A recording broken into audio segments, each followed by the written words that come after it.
The concept of mutual benefit concerning student loans applies to everyone who ever received a student loan. If you receive no benefit from it, if paying back the loan causes you hardship, then you owe nothing. It's the school that actually took that money that owes that money, not you. So I've paid more than $8,000 on a $3,500 loan I didn't qualify for, didn't want, didn't ask for, was told I wouldn't get, and that I received no benefit from at all. The student loan scam has done nothing but do me harm. I'll be paying for this one college semester I wasn't even allowed to finish for what appears to be the rest of my life. Yet another crime committed by this program is I can't even file bankruptcy to settle this unpayable debt. This is called selective application of the law. The rich can be protected through bankruptcy, but we common with student loans, we don't count. Bankruptcy laws don't apply to us for some reason. This demonstrates the writers of the student loan program knew most consumers receiving these loans would be unable to pay them back.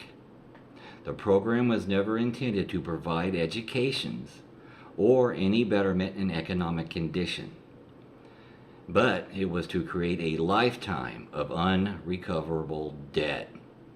That's fraud and violates full disclosure.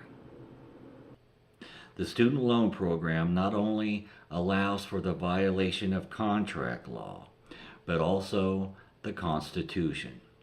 Through the process called Treasury offset, the student loan program violates the Bill of Rights 3 times. It violates the Fourth Amendment that secures our effects against unreasonable seizures without warrant. It violates Fifth Amendment guarantees of due process. And it violates the Seventh Amendment concerning common law disputes over $20. And it violates Article 1, Section 9 of the Constitution, which states, no ex post facto, no retroactive law may be passed. I can't find anything online when Treasury offset pertaining to student loans went into effect.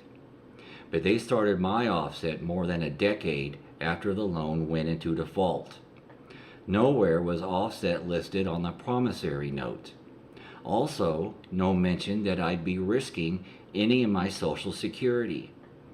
I'd never risk my Social Security. Treasury offset steals public assistance money.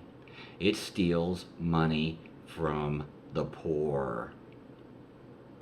Doesn't anyone else think it's odd how the violation of the Constitution, the law of the land, remains a mere civil offense, not a criminal one? When corporations, governments, and their employees violate the law of the land, there is no punishment, no one you can turn to, no cop to call. The Constitution is but another example of American selective law enforcement.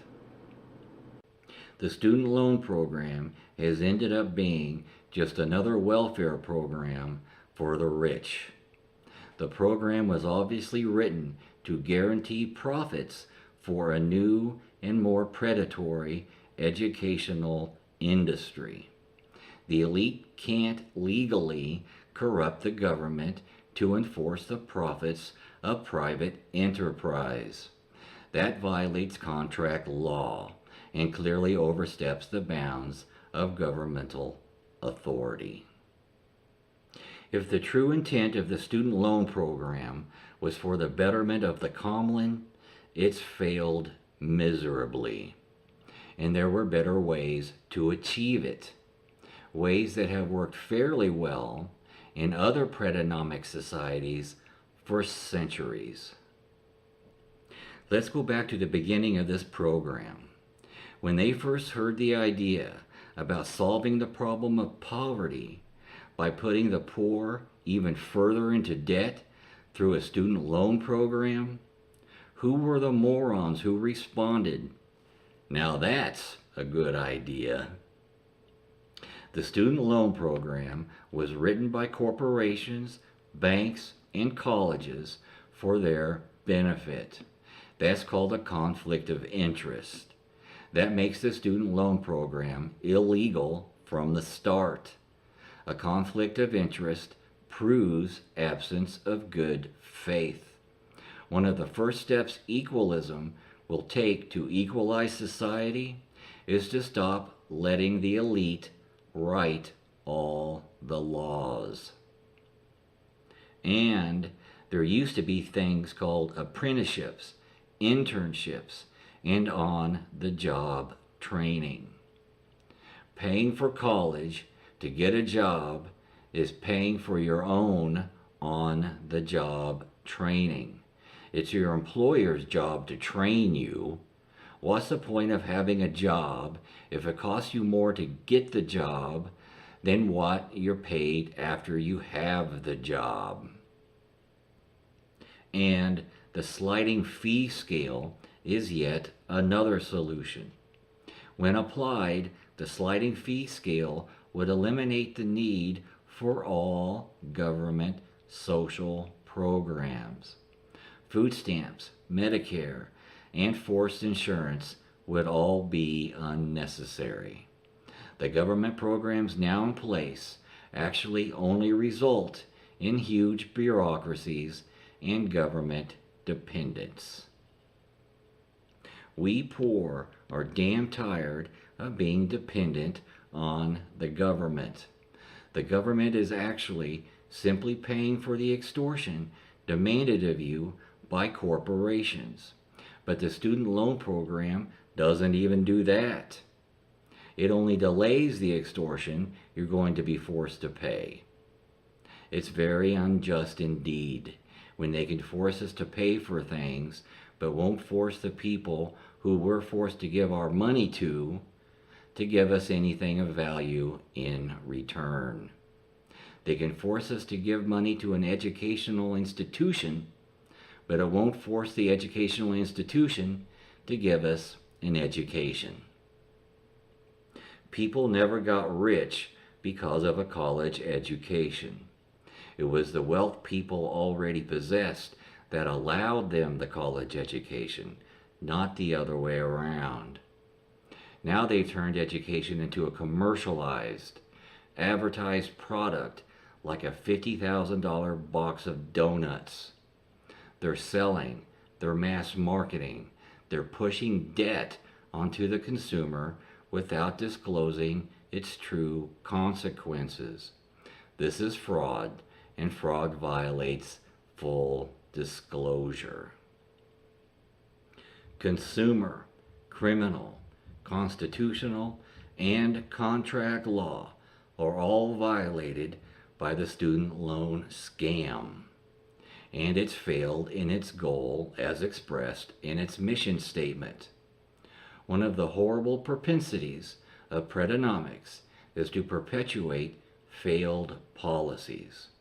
It's done by both the elitist left and the elitist right. A few years ago, after over $6,000 had been stolen from me to pay this illegal $3,500 debt, against my principles, I offered to pay half of the remainder in a single payment to settle the loan. They not only refused, it took me 1.5 hours on the phone just to find someone who would talk to me. So the student loan program was never intended for the betterment of the common. It was intended to trick us into debt that we otherwise would have never gotten involved in. This is capitalism. This is how it's supposed to function.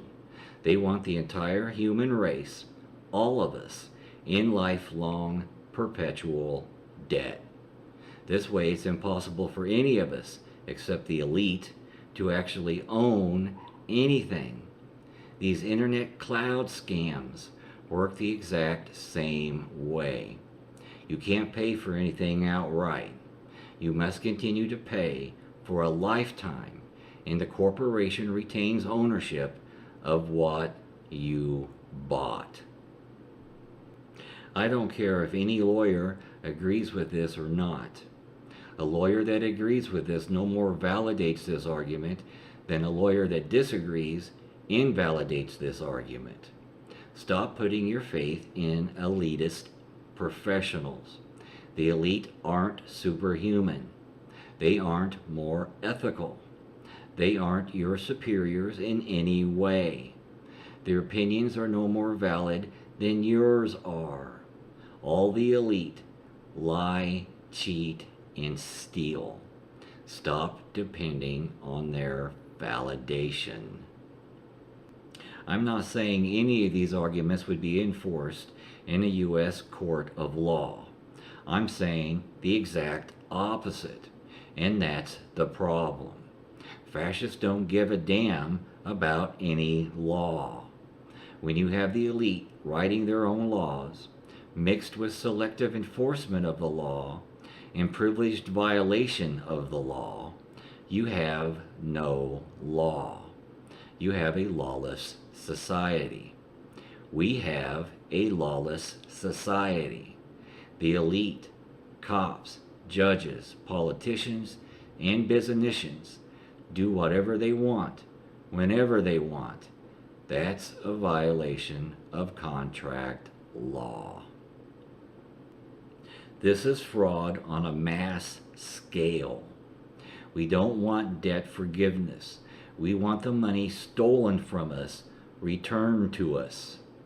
And it sure would be damn nice if just this once, all the liars and thieves who wrote this law voted in favor of it and profited from the misery of this law's enforcement would be prosecuted as the goddamn criminals that they actually are. Now on to Equalism 109, where the Medicare scam will be discussed. Please share this video series with as many equalists, with as many non-predators as you possibly can. Thanks.